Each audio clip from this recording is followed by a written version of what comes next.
Recoil speed. अब recoil speed क्या होती है? प्रतिक्षेप चाल। प्रतिक्षेप चाल वो है, जैसे मान लीजिए जो इलेक्ट्रॉन है हायर ऑर्बिट में है, उच्च ऊर्जा स्तर में है। अब वो उच्च ऊर्जा स्तर से निम्न ऊर्जा स्तर में आएगा तो क्या निकालेगा? एक फोटोन ऑफ स्पेसिफिक वेवलेंथ। तो वो फोटोन बाहर निकालेगा तो उच्च ऊर्जा स्तर से निम्न ऊर्जा स्तर में आ जाएगा। तो यहाँ क्या कहानी पॉसिबल होगी? देखें, जैसे हम लोग हाइड्रोजन एटम की बात कर रहे हैं, यह हाइड्रोजन एटम। अब मान लीजिए ये पहली कक्षा n इक्वल टू 1 और ये दूसरी कक्षा n इक्वल टू 2। इलेक्ट्रॉन यहाँ पर है। अब जब इलेक्ट्रॉन दूसरी कक्षा से पहली कक्षा में आएगा ऐसे करके, तो क्या करेगा? एक स्पेसिफिक वेवलेंथ का फोटोन क्या होगा? एमिट करेगा। एक स्पेसिफिक वेवलेंथ का फोटोन एमिट करेगा, जिसकी एनर्जी भी होगी, वो भी क्या होगी? फिक्स आपकी। ठीक है। अब यहां पर क्या होगा? कहानी क्या होगी? जैसे ये यहां से इलेक्ट्रॉन दूसरी कक्षा से पहली कक्षा में आ रहा है, तो ये जो हाइड्रोजन एटम है ये क्या होगा? बैकवर्ड मूव करेगा, पीछे की ओर। मान लेते हैं इसकी गति कितनी है? v। और यही पीछे की ओर इसकी गति क्या कहलाती है? अपनी प्रतिक्षेप चाल। क्या कहलाती है? प्रतिक्षेप चाल। पहले कौन सी कंडीशन में था ये? रेस्ट कंडीशन में। और जैसे इलेक्ट्रॉन एक स्पेसिफिक वेवलेंथ का फोटोन बाहर निकाल के दूसरी कक्षा से पहली कक्षा में कूदता है तो जंप करेगा, तो जो रेस्ट पर हाइड्रोजन एटम है वो क्या होगा? पीछे की तरफ गति करेगा, पीछे की तरफ मूव करेगा। जैसे आपने देखी हो मजल वेलोसिटी, सेंट थॉमस में पढ़ा है। तो यहाँ भी वैसा तो नहीं है, लेकिन हाँ लगभग अगर माने तो ऐसा ही है। जैसे इलेक्ट्रॉन कूदा इधर, कूदने के बाद एक फोटोन बाहर निकालेगा, भड़ाक पीछे। तो ये जो चाल है बैकवर्ड डायरेक्शन वाली, जो v स्पीड वाली चाल है, ये क्या कहलाती है? आपकी प्रतिक्षेप चाल। अब जो फोटोन बाहर निकल रहा है, फोटोन जो बाहर निकल रहा है उसका मोमेंटम कितना होता है आपके पास? तो p equals to h by lambda, और ये कितना होता है? mv। भाई मोमेंटम कितना होता है? Mass into velocity. तो ये इक्वेशन नंबर 1, ये कौन सी हुई? समीकरण नंबर 1। अब देखें यहाँ पर, तो ऊर्जा संरक्षण से देखें अगर, तो यहां पर आ जाएगा आपके पास कितना? अब एक चीज और, कहानी नियम लगाने चल रहे हैं, तो आपको इतना ध्यान रखना होगा कि जो फोटोन की है, फोटोन की ऊर्जा कितनी होती है? जो फोटोन है, फोटोन की ऊर्जा कितनी होती है भाई? Equal to H C by lambda. ठीक है। और इलेक्ट्रॉन कहाँ से कहाँ गति कर रहा है? 2 से 1 में। तो कितनी ऊर्जा होती है? जो दो ऊर्जा स्तर का अंतर है 10.2 इलेक्ट्रॉन वोल्ट। भाई अगर वो दूसरे से पहले में आएगा तो इन दोनों कक्षा का ऊर्जा स्तर का अंतर कितना है? 10.2 इलेक्ट्रॉन वोल्ट। ठीक। अब यहाँ से देखें तो ऊर्जा संरक्षण का नियम अगर लगाएंगे हम लोग, तो यह आ जाएगा फोटोन की ऊर्जा H C by lambda plus 1/2 m v square equal to कितना है? 10.2 इलेक्ट्रॉन वोल्ट। क्लियर है? अब यहां पर एक कहानी और करेंगे। जो हाइड्रोजन का मास है वो क्या है? काफी ज्यादा है। तो मास ज्यादा तो वेलोसिटी क्या होगी? कम। मतलब अब इलेक्ट्रॉन क्या है? बहुत छोटा है, बहुत छोटा है। तो ये इस पर इतना फर्क डालेगा ना। इसका मास क्या है? बहुत ज्यादा है।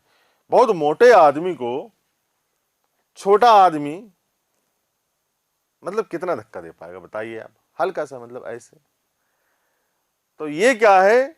अब इसकी जो ऊर्जा है, इसकी जो ऊर्जा होगी वो क्या होगी? नगण्य टाइप में। क्यों? क्योंकि मास ज्यादा है। तो इसको हम लोग क्या कर सकते हैं? ये नगण्य टाइप हो जाएगा आपका, नगण्य टाइप। तो इसको नेग्लेक्ट कर सकते हैं। क्यों? क्योंकि मास ज्यादा है इसका, मास क्या है? ज्यादा है। तो जो v है वो बहुत बहुत कम है, तो इतना फर्क नहीं पड़ेगा इससे। ठीक है। तो इसको हटाया हमने, तो Sc by lambda equals to 10.2 electron volt. अब Sc H बाई लेमडा कितनी है इसकी, mv, तो यह आ जाएगा mv into C equal to 10.2। तो v हमें कैलकुलेट करना है, तो यह आ जाएगा 10.2 अपॉन m इंटू सी, तो यह आ जाएगा 10.2 इलेक्ट्रॉन वोल्ट है ये। तो यहाँ से लिखेंगे 10.2 इंटू 1.6 इंटू 10 की घात माइनस 19, और यह आ जाएगा आपके पास हाइड्रोजन का मास 1.67 इंटू 10 की घात minus 27 into speed of light 3 into 10 की घात 8।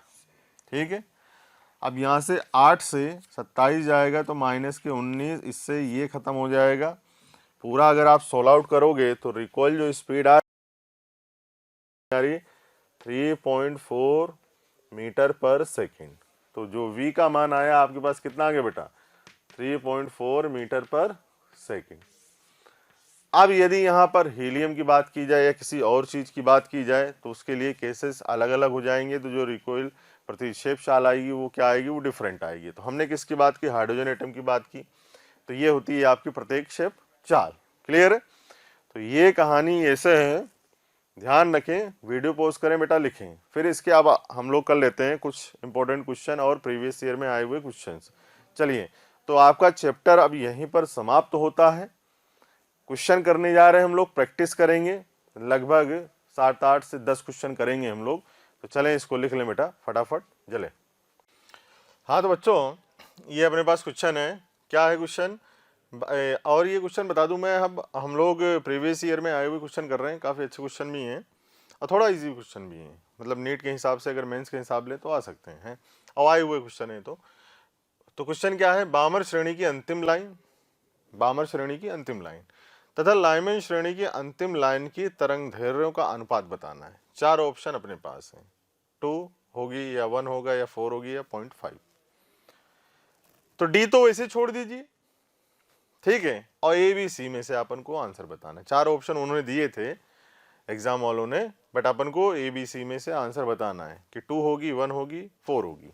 ठीक है, तो वीडियो पॉज कर लें और आंसर बताएं, ठीक है, फिर साथ में मिलकर सॉल्व करते हैं। चलिए, हो गया बेटा, चलिए अब मैं सॉल्व करता हूं, देखें। तो अब देखिए, तो क्या बोल रहा है, बामर श्रेणी की अंतिम लाइन। तो बामर श्रेणी की अंतिम लाइन अगर देखोगे तो जो इलेक्ट्रॉन का ट्रांजिशन होता है, संक्रमण होता है, ये n इक्वल्स टू 2 अनंत से n इक्वल टू ये 2 में होता है। ठीक है, और जो फॉर्मूला आता है अपने पास 1 by lambda R Z square और 1 upon n1 square minus 1 upon n2 square. अब इसकी जगह हम लोग वैल्यू पुट कर दें। अब किसके लिए होता है, ब्राह्मण श्रेणी के लिए। किसके लिए बेटा, बामर श्रेणी कि जो इसका ग्राउंड स्टेट होता है वो क्या होता है, सॉरी, जो बामर श्रेणी की लाइनों का संक्रमण होता है, ये किस में दिया हुआ, अंतिम लाइन का। तो अंतिम लाइन का अनंत से और दूसरे वाले कोश में होगा। ठीक है, तो यहाँ से आ जाएगा आपके पास, मैं बामर के लिए बी लगा दूँ यहाँ पर, कैपिटल बी, तो 1 by lambda B equals to R Z square, और ये हो जाएगा 1 बाई n1, 2 है तो 2 का स्क्वायर माइनस 1 अपॉन अनंत का स्क्वायर। तो ये आपके पास क्या आ जाएगा, 1 upon lambda B equals to R Z square बटे 4। चलिए, अब हम लोग बात करते हैं किसकी, लाइमैन श्रेणी की। तो लाइमैन श्रेणी का जो संक्रमण होगा इलेक्ट्रॉन का, वो n2 बराबर अनंत से कहां तक होगा, ग्राउंड स्टेट 1। ठीक, अब वही फॉर्मूले में वैल्यू पुट करते हैं, तो 1 by lambda equals to R Z square 1 upon 1 का स्क्वायर माइनस 1 अपॉन इन्फिनिटी का स्क्वायर, और ये लेमडा एल में लगा दूं यहाँ पर। तो यहाँ से 1 बाई लेमडा एल कितना आ जाएगा बेटा, ये आ जाएगा आर जेड स्क्वायर। अब आपको क्या निकालना है, अनुपात निकालना है। तो एक काम कीजिए, इसको नाम दीजिए इक्वेशन नंबर 1 और इसको नाम दीजिए इक्वेशन नंबर 2। तो इक्वेशन 1 डिवाइड बाई इक्वेशन 2, समीकरण 1 में 2 का भाग लगाने पर, तो देखें 1 अपॉन, यह समीकरण 2 में 1 का भाग लगा दो, कोई दिक्कत वाली बात नहीं। तो 1 upon lambda L 1 by lambda B equals to R Z square divide by R Z square divide by 4। तो आर जेड स्क्वायर से ये कैंसिल आउट, ये पलटी मार के ऊपर जाएगा और ये भी पलटी मार के ऊपर जाएगा, ये नीचे आ जाएगा। तो ये आ जाएगा lambda B upon lambda L equals to 4। तो जो इनकी अंतिम लाइनों के तरंग दैर्घ्य का अनुपात है वो क्या आ रहा है हमारे पास, 4। क्या आ रहा है बेटा, 4। तो हमारे पास जो आंसर आएगा वो कितना आएगा, सी ऑप्शन। क्लियर है। तो वीडियो पॉज करें, इसको लिखें, फिर नेक्स्ट क्वेश्चन लेते हैं हम लोग। चलिए बच्चे, एक और क्वेश्चन है हमारे पास। क्या बोल रहा है ये, किसी हाइड्रोजन परमाणु में जब एक इलेक्ट्रॉन तृतीय कक्षा से दूसरी कक्षा में संक्रमण करता है, तीसरी कक्षा से थर्ड वाले जो ऑर्बिट से जो थर्ड वाली ऊर्जा स्तर है वहां से इलेक्ट्रॉन कहाँ आ रहा है, दूसरी ऊर्जा स्तर में आ रहा है। तो क्या बोल रहा है, जो उत्सर्जित तरंग दैर्घ्य वो है हमारे पास कितना, तो लेमडा तरंग दैर्घ्य का फोटोन उत्सर्जित होता है। तो जो फोटोन उत्सर्जित होगा उसकी तरंग दैर्घ्य कितनी होगी, लेमडा। अब क्या बोल रहा है क्वेश्चन के अंदर। प्यारे बच्चों, बहुत बहुत शुक्रिया दिल से आप सभी लोगों का, जो आप लोगों का इतना प्यार मिला, आप लोगों के इतने व्यूज़, इतने सारे लाइक्स, इतने सारे कमेंट्स मिले। मैं ये आपको बताना चाहता हूँ कि जो डिस्क्रिप्शन में लिंक दिया है, प्लीज़ वहाँ जा कर के अपना एनरोलमेंट ज़रूर सुनिश्चित करें। और प्यारे बच्चों, इसके अलावा यदि आप डाउट्स का बेनिफिट उठाना चाहते हैं, आप स्टडी मटेरियल का बेनिफिट उठाना चाहते हैं, तो मोशन के प्रीमियम कोर्स को ज्वाइन करें। ये कहीं ना कहीं आपके लिए बहुत बेनिफिशियल होने वाला है। यदि इलेक्ट्रॉन चतुर्थ कक्षा से तृतीय कक्षा में संक्रमण करे तो उत्सर्जित फोटोन की तरंग दैर्घ्य कितनी होगी, जो फोटोन उत्सर्जित होगा उसकी तरंग दैर्घ्य का मान क्या होगा। तो 4 ऑप्शन हमें दिए गए हैं, 20 लेमडा बटे 13, बी ऑप्शन 16 लेमडा बटे 25, सी ऑप्शन 9 लेमडा बटे 16 और डी ऑप्शन 20 लेमडा बटे 7। ये क्वेश्चन हमें सॉल्व करना है, प्रीवियस ईयर का क्वेश्चन है, नीट में आया था।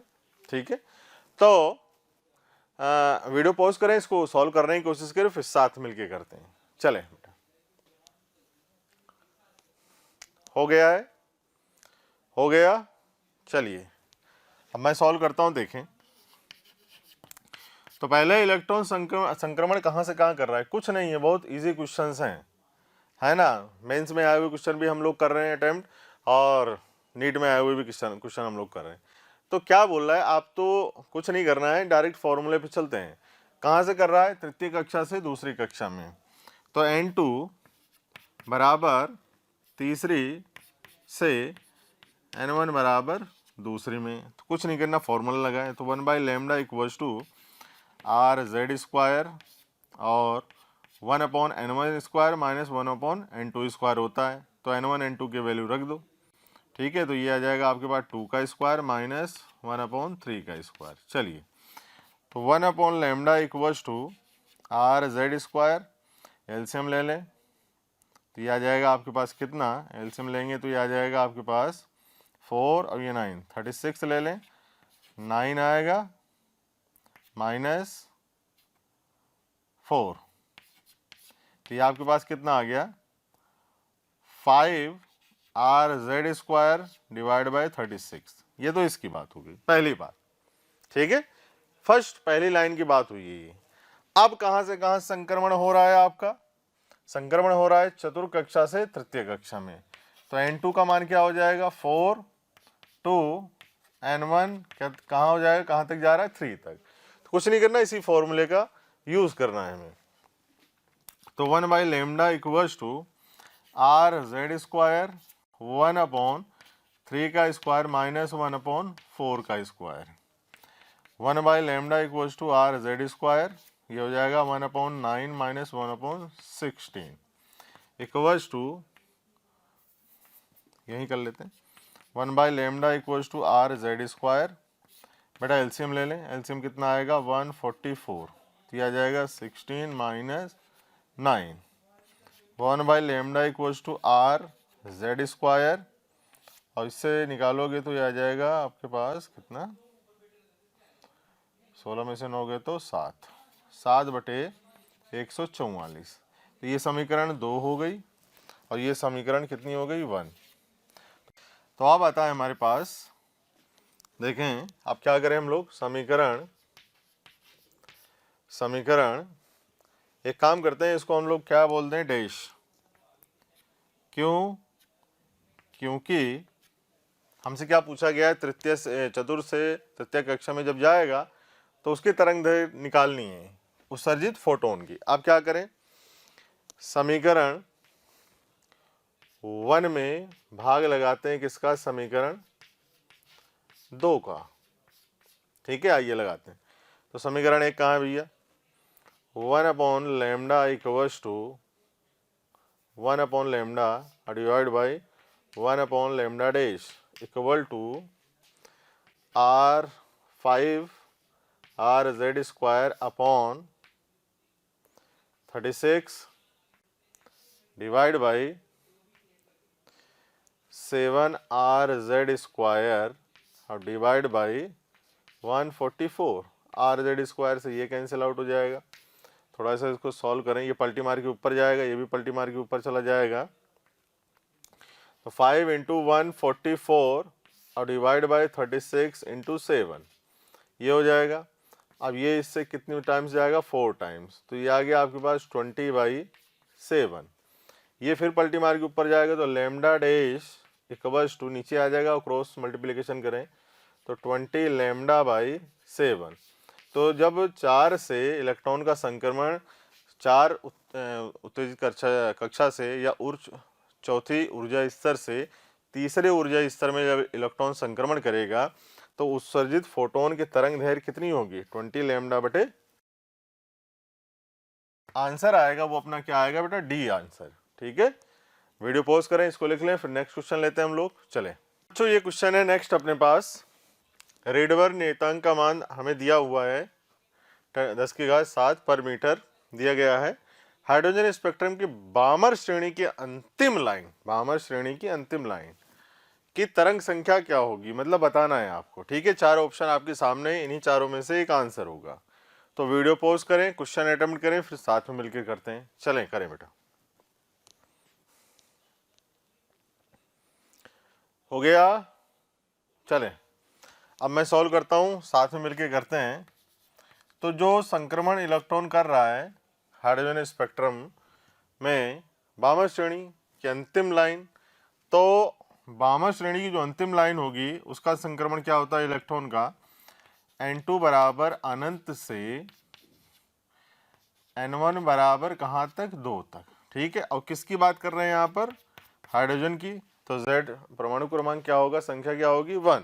ठीक, तो आइए 1 बाई लेमडा इक्वल्स टू क्या हो जाएगा, और इसे ही हम लोग क्या बोलते हैं, तरंग संख्या। ठीक है, 1 बाई लेमडा, ये हो जाएगा अपने पास कितना, आर जेड स्क्वायर, और क्या होता है ये अपने पास 1/n1 square minus 1/n2 square, और यही हमें कैलकुलेट करना है।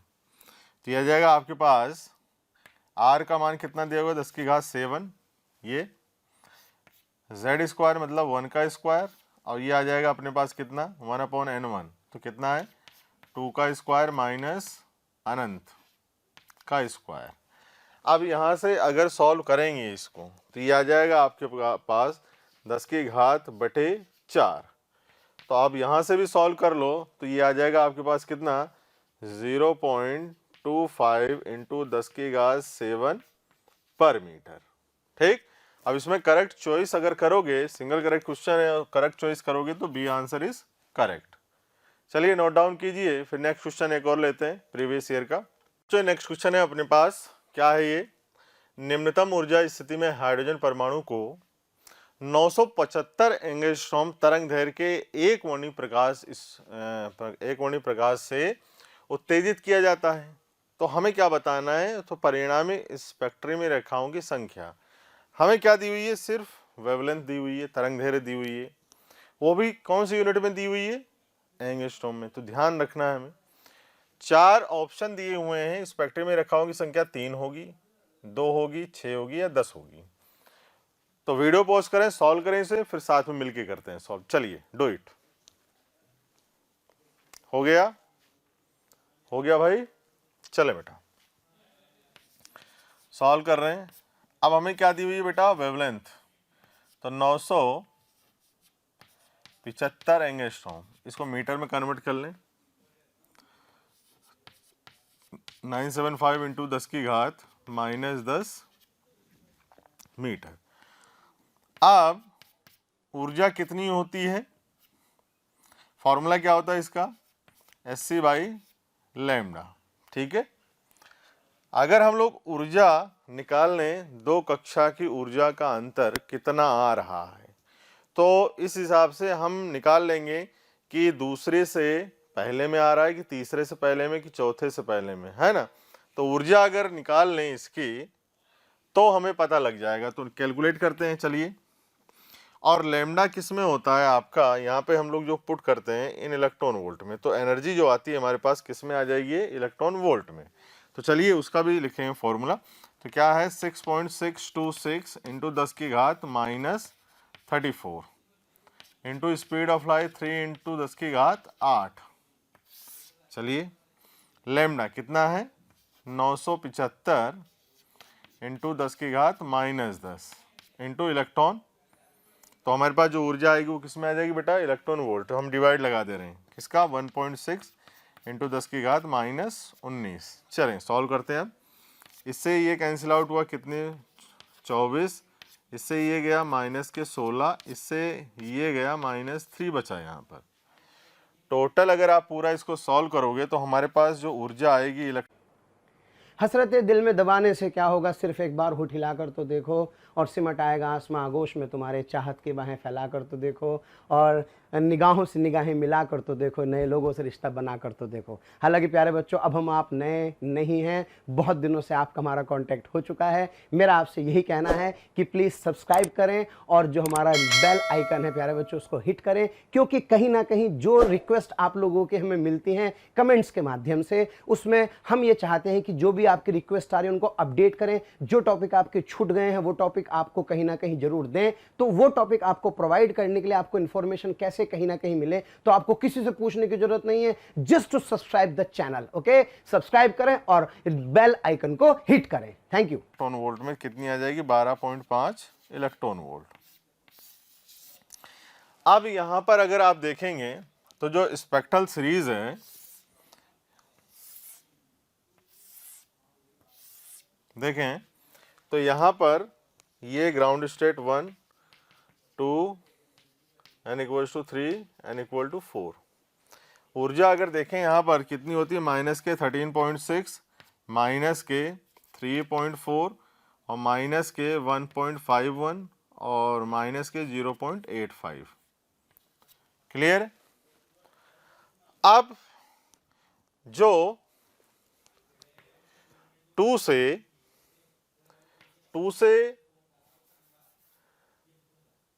से अगर 1 में संक्रमण होता है तो इसकी जो ऊर्जा का डिफरेंस है वो कितना होता है बेटा, 10.2 इलेक्ट्रॉन वोल्ट। 3 से अगर 1 में होता है तो ये कितना हो जाएगा, 12.09 इलेक्ट्रॉन वोल्ट। अगर 4 से 1 में हो रहा है तो ऊर्जा स्तर का डिफरेंस कितना है, 12.75 इलेक्ट्रॉन वोल्ट। आप यहां से कैलकुलेट कर सकते हो, मैंने कर रखा है इसलिए मुझे पता है। ठीक, अब आपके पास जो ऊर्जा आ रही है कितनी आ रही है बेटा, 12.5 इलेक्ट्रॉन वोल्ट। तो जो भी संक्रमण अगर होता है कुछ भी, तो वो कहां से कहां हो सकता है, 3 से 1 में, 3 से 1 में, क्योंकि 12.5 ऊर्जा है, इससे ज्यादा भी नहीं तो 4 में जाने का सवाल ही नहीं उठता। ठीक है, तो हम अब यहाँ 2 से 1 में भी जाने के लिए 10.2 चाहिए, लेकिन उससे भी ज्यादा ऊर्जा बची है, तो संक्रमण कहां से कहां होगा, 3 से 1 में। जो पॉसिबिलिटी है वो कहां से कहां है, 3 से 1 में। अब 3 से 1 में अगर हम लोग बनाएंगे स्पेक्ट्रल लाइंस तो कहां से कहां हो सकता है, एक तो यहां से यहां आएगा, एक यहां से यहां आ सकता है, एक यहाँ से यहाँ आएगा, फिर यहाँ से यहाँ आ जाएगा। तो कितनी स्पेक्ट्रल लाइन बनी? 1 2 3। ठीक है। अब एक स्पेक्ट्रल लाइन का एक फॉर्मूला भी आता है हमारे पास, n2 minus n1, n2 minus n1 हमने निकाली यहाँ पर 3। अब देख लेते हैं इस फॉर्मूले से क्या आता है। आना वही चाहिए, n2 minus n1 plus 1 divide by 2। मैंने आपको फॉर्मूले में बताया हुआ है, ठीक है, लेक्चर में बताया हुआ है फॉर्मूला। तो ये क्या, कहाँ से कहाँ, 3 माइनस 1, 3 माइनस 1 प्लस 1 और डिवाइड बटे 2। तो यहाँ से सॉल्व आउट करेंगे तो क्या आ जाएगा, 3 माइनस 1 मतलब 2 और इंटू डिवाइड बाई 2। इससे ये खत्म, कितनी आ गई 3। और यहाँ भी स्पेक्ट्रल लाइंस कितनी दिख रही है, 1 2 3। तो करेक्ट आंसर क्या होगा अपना 3, और कौन से ऑप्शन में आ रहा है ये, तो correct answer is 3। Video pause करें, इसको लिखें, फिर नेक्स्ट क्वेश्चन लेते हैं हम लोग। बढ़िया। हाँ तो बच्चों ये क्वेश्चन है एक और अपने पास। क्या बोल रहा है, एक इलेक्ट्रॉन हाइड्रोजन की प्रथम उत्तेजित अवस्था से उसकी निम्नतम अवस्था में संक्रमण करता है। उत्तेजित अवस्था से निम्नतम, इससे उत्सर्जित एक वर्णीय विकिरण की किसी प्रकाश सुग्राही पदार्थ को विकर्णित करता है। इसका निरोधी विभव हमें दिए रखा है कितना, 3.57 वोल्ट मापा गया। अब हमें क्या बताना है, इसकी दहली आवृत्ति, मतलब कि इसकी थ्रेशोल्ड फ्रीक्वेंसी हमें क्या करनी है, बतानी है। 4 ऑप्शन हमारे पास एग्जाम में आए हुए थे, इन चारों में से एक सिंगल आंसर है हमारे पास, और आपको सॉल्व करना है इसको। वीडियो पॉज करें, अटेम्प्ट करें, फिर साथ में मिलके करते हैं। चलिए बेटा करें। हो गया भाई, चलिए साथ में मिलके करते हैं। तो हमें निरोधी विभव दे रखा है 3.57 वोल्ट। अब हमारे पास जो फॉर्मूला होता है, फॉर्मूला कितना आता है बेटा, phi is equals to, sorry,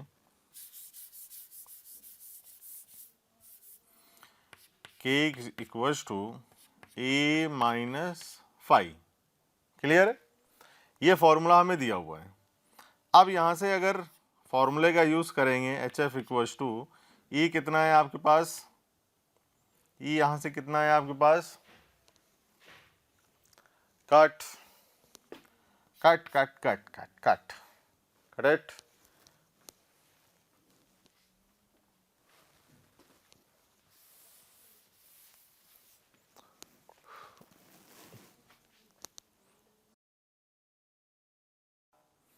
हो गया भाई। भैया जो मैंने अभी लिखा था ना, इसको कट कर दें, अब कंटिन्यू करें। हाँ भाई हो गया, चले, चलिए साथ में मिलके सॉल्व करते हैं। तो हमारे पास जो इलेक्ट्रॉन संक्रमण कर रहा है वो कहाँ से, प्रथम उत्तेजित अवस्था से उसकी निम्नतम अवस्था में संक्रमण करता है। तो प्रथम उत्तेजित अवस्था से N2 बराबर 2 से N1 बराबर 1 में संक्रमण करता है। ठीक है, तो आप देखें, अगर दो कक्षाओं की ऊर्जा स्तर देखें, उसका अंतर देखें, तो 2 से 1 में ऊर्जा अंतर कितना होता है अपने पास, E इक्वल टू होता है हमारे पास 10.2 इलेक्ट्रॉन वोल्ट। अब फॉर्मूला इस्तेमाल करते हैं, तो K is equals to E minus phi. ठीक, HF E कितना दे रखा है हमें, 10, फंक्शन हमारे पास 3.57। ठीक है, अब यहाँ से फ्रीक्वेंसी निकालनी है, तो क्या करें, 6.63 यहाँ से आ जाएगा, 6.63 इलेक्ट्रॉन वोल्ट, और ये यहाँ से आ जाएगा 63 इंटू 1.6 इंटू 10 की घात माइनस 19। प्लांक नियतांक 6.626 इंटू 10 की घात माइनस के 34। इससे ये अप्रोक्सीमेशन लगा के कैंसिल आउट हो जाएगा पूरा टर्म, और यहाँ से 34 में से 19 जाएगा तो कितना बचेगा, माइनस के 15।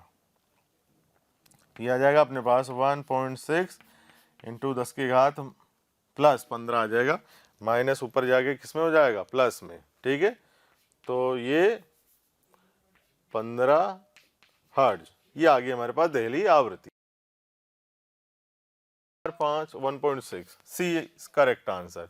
क्लियर है, फॉर्मूले का विशेष तौर पे ख्याल करना है और यूज करना है उसी फॉर्मूले को, डायरेक्ट आंसर आ जाएगा अपने पास। क्लियर है, तो लिखें इसको, फिर नेक्स्ट क्वेश्चन एक और लेते हैं हम लोग। चलें बेटा बच्चों, ये अपने पास एक और क्वेश्चन है। क्या बोल रहा है ये? हाइड्रोजन परमाणु के लिए लाइमन श्रेणी की प्रथम रेखा, लाइमन श्रेणी की प्रथम रेखा। क्वेश्चन को सॉल्व करने से पहले क्वेश्चन को ध्यान से पढ़ा जाना चाहिए, क्योंकि इसको थ्योरी में ही उसका सॉल्यूशन है, विद्यमान रहता है। तो हाइड्रोजन परमाणु के लिए लाइमन श्रेणी की प्रथम रेखा की तरंगदैर्घ्य उसके हाइड्रोजन आयन की बामर श्रेणी की द्वितीय रेखा की तरंगदैर्घ्य के बराबर है। पहले लाइन में सॉल्यूशन बन गया। तब हाइड्रोजन आयन की परमाणु संख्या Z है। 4 ऑप्शन है, 4 है, 1 है, 2 है, 3 है। ये सॉल्व करके आपको आंसर देना है। क्लियर है? वीडियो पॉज करें, सॉल्व करें, फिर साथ में मिलकर करते हैं। चलें, हो गया है? हो गया भाई? चलिए साथ में मिलकर करते हैं। तो देखें क्या बोल रहा है यहां से, लाइमन श्रेणी की प्रथम रेखा की तरंगदैर्घ्य। प्रथम रेखा कहां से होती है? 2 से 1 में जब संक्रमण होता है प्रथम रेखा। ठीक है, तो कहां से कहां संक्रमण हो रहा है? N2 = 2 से N1 = 1 में संक्रमण हो रहा है। ठीक है, तो ये लाइमन श्रेणी की बात कर रहे हैं हम लोग। अब निकाल लेते हैं वेवलेंथ इसके लिए, तरंगदैर्घ्य। तो R हाइड्रोजन परमाणु की बात हुई थी, वहां पर Z की वैल्यू है आपके पास 1, और यहाँ से 1/1² - 1/2 का स्क्वायर। ठीक है, तो यह आ जाएगा 1/λ = R, और एलसीएम लिया 4 - 1, ये आ गया आपके पास 3R/4। तो लैम्डा की जो वैल्यू आई ना बेटा, वो आ गई 4/3R। ठीक, ये लाइमन श्रेणी की बात हुई। अब इसकी वेवलेंथ बामर श्रेणी की द्वितीय रेखा की तरंगदैर्घ्य के बराबर है। अब द्वितीय रेखा बोले तो 3 से 2 में पहली वाली, और फिर 4 से 2 में दूसरी वाली। तो यहां से अगर आप इसको नहीं समझ पा रहे हैं तो आप रिवाइज करें प्रीवियस लेक्चर, उसके अंदर मैंने बढ़िया से बता रहा है स्पेक्ट्रल लाइंस कहां से कहां संक्रमण होगा। क्लियर है? तो ये बामर श्रेणी की द्वितीय रेखा, तो इसमें का संक्रमण होगा 4 to N1 = 2 में। तो आइए सॉल्व करते हैं। तो 1/λ = RZ² और 1/2 का स्क्वायर - 1/4 का स्क्वायर। तो यहाँ से सॉल्व आउट करते हैं इसको। RZ², एलसीएम लेंगे 16 आएगा, और यहाँ से 4 - 1, तो कितना आ जाएगा ये अपने पास? 1/λ = 3RZ² / 16। तो लैम्डा की वैल्यू आएगी 16 और 3RZ²। चलिए, अब इसकी जो वेवलेंथ है वो किसके बराबर? इसके बराबर। तो ये इक्वेशन, अब दोनों को क्या करें, इन दोनों को बराबर कर देते हैं। तो बराबर करने पे देखते हैं क्या आती है परमाणु क्रमांक नंबर। सो 4/3R = 16/3RZ²। ठीक, R से R कैंसिल आउट, 3 से 3 कैंसिल आउट, 4 से ये गया आपके पास कितने? 4 टाइम्स, और Z² कितना आ गया? 4। तो Z की वैल्यू कितनी आई? 2। तो this is correct answer for this question. जो परमाणु क्रमांक आया है हाइड्रोजन आयन का, वो कितना आया है? 2। अपने पास कितना है? ये सी ऑप्शन में 2 है, तो सी इज करेक्ट आंसर। चलिए बेटा वीडियो पॉज करें, इसको लिखें, फिर नेक्स्ट क्वेश्चन लेते हैं हम लोग। हाँ तो बच्चों, एक और क्वेश्चन है हमारे पास। क्या बोल रहा है? हाइड्रोजन परमाणु का आयनन विभव कितना है? 13.6 इलेक्ट्रॉन वोल्ट। क्लियर? न्यूनतम ऊर्जा की स्थिति के हाइड्रोजन परमाणुओं को 12.1 इलेक्ट्रॉन वोल्ट फोटोन ऊर्जा वाले एक वर्णीय विकिरण द्वारा उत्तेजित किया गया है। ठीक, बोर सिद्धांत के अनुसार इस प्रक्रम में हाइड्रोजन द्वारा उत्सर्जित स्पेक्ट्रमी रेखाएं।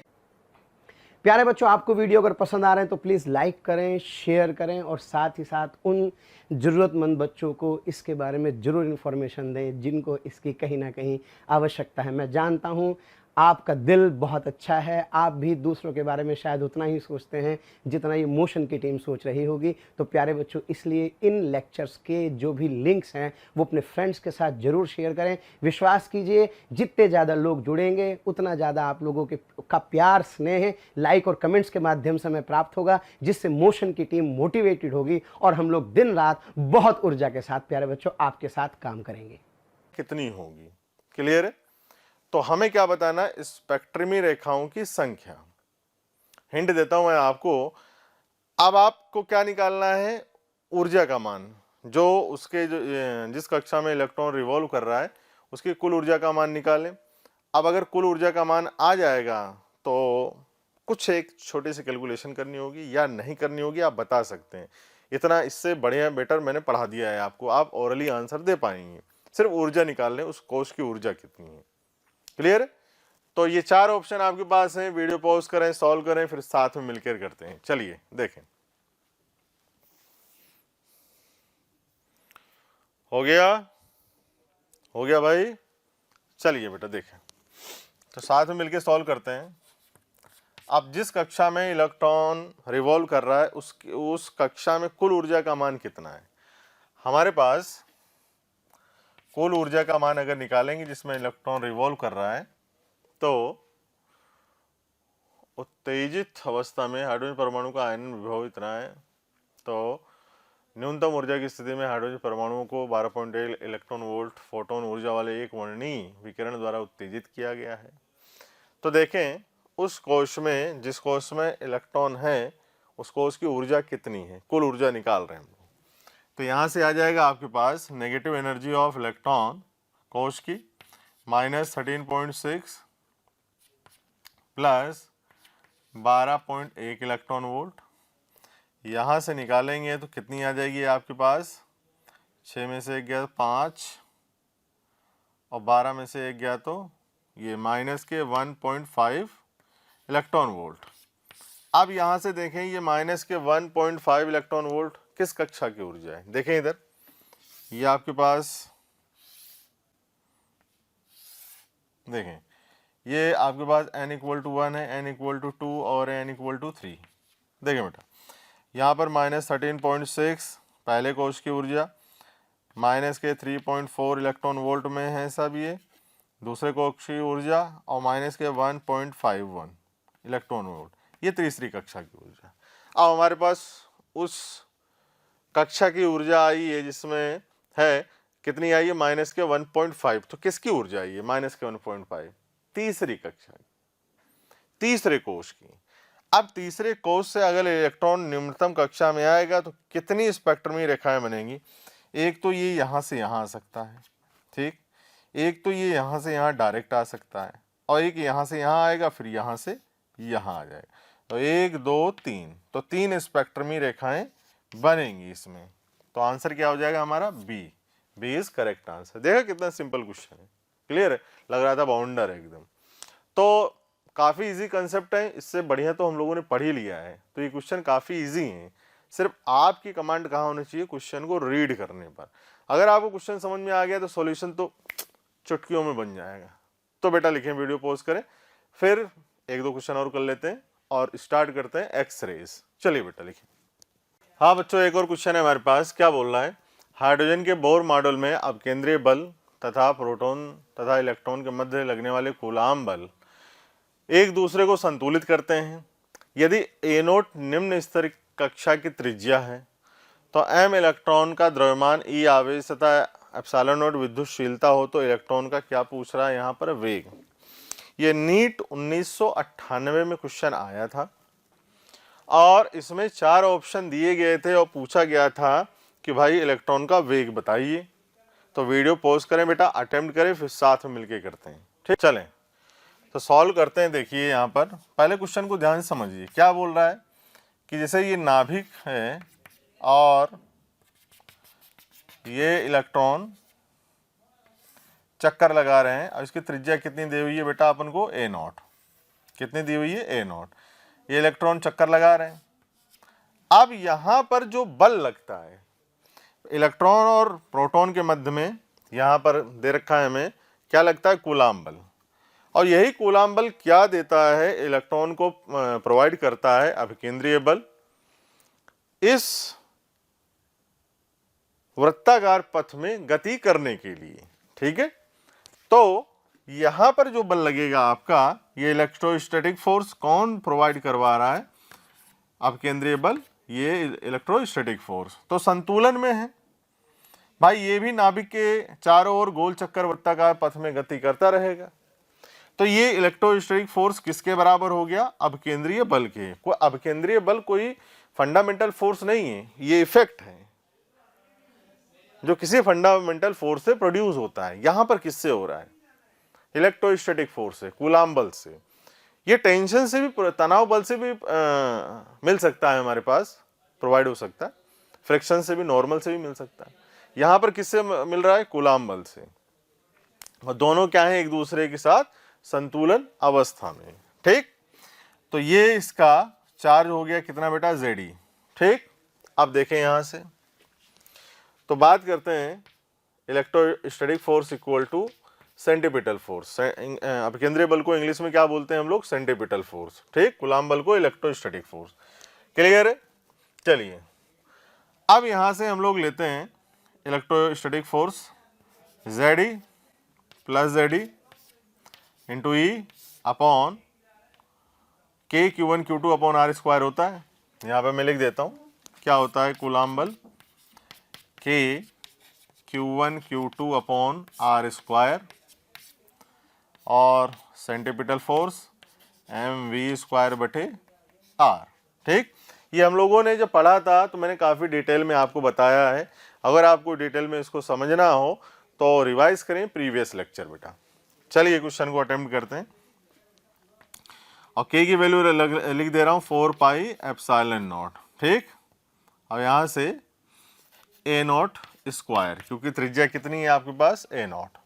Centripetal force m v square बटे a नॉट। एक a नॉट से एक a नॉट कैंसिल आउट हुआ, v बताना है हमें, तो v स्क्वायर इक्वल्स टू अब प्लस Zd, हमारे पास क्या दे रखा है, प्रोटॉन।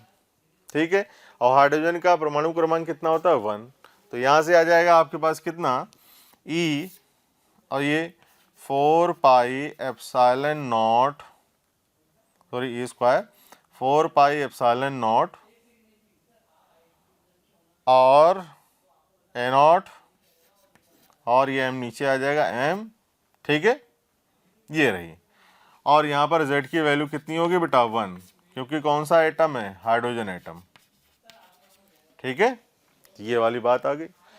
अब रूट स्क्वायर हटाइए, रूट लगा दीजिए, तो v इक्वल टू कितना आ जाएगा, E upon root of 4 pi epsilon not a not m।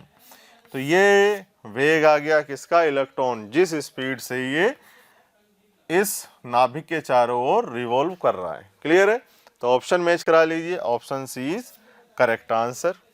Clear है, तो वीडियो पॉज करें, इसको बेटा लिख लें। हाँ तो बच्चों, एक और आखिरी क्वेश्चन करने जा रहे हैं, काफ़ी सारे क्वेश्चन किए हैं प्रीवियस ईयर में आए हुए। तो बोर त्रिज्या को a नॉट माना जाता है। बोर की त्रिज्या क्या मान ली है क्वेश्चन में, 1992 का क्वेश्चन है। तो बोर त्रिज्या को क्या माना गया, a नॉट माना जाता है। तो हाइड्रोजन अणु की दूसरी कक्षा की त्रिज्या पूछी गई है और इसके 4 विकल्प दिए हुए हैं हमें। इन चारों विकल्प में से कोई एक विकल्प सही है यहाँ पर। अभी हम लोग क्या जानते हैं कि बोर के जो nवें कक्षा की त्रिज्या होती है वो क्या होती है, निम्नतम। बोर के nवें कक्षा की जो त्रिज्या होती है वो क्या होती है, निम्नतम। तो अगर यहाँ से निम्नतम त्रिज्या लिखें तो ये कितना होता है, तो फॉर्मूले से n square equal into R1, पहली कक्षा की त्रिज्या। ठीक है, क्लियर।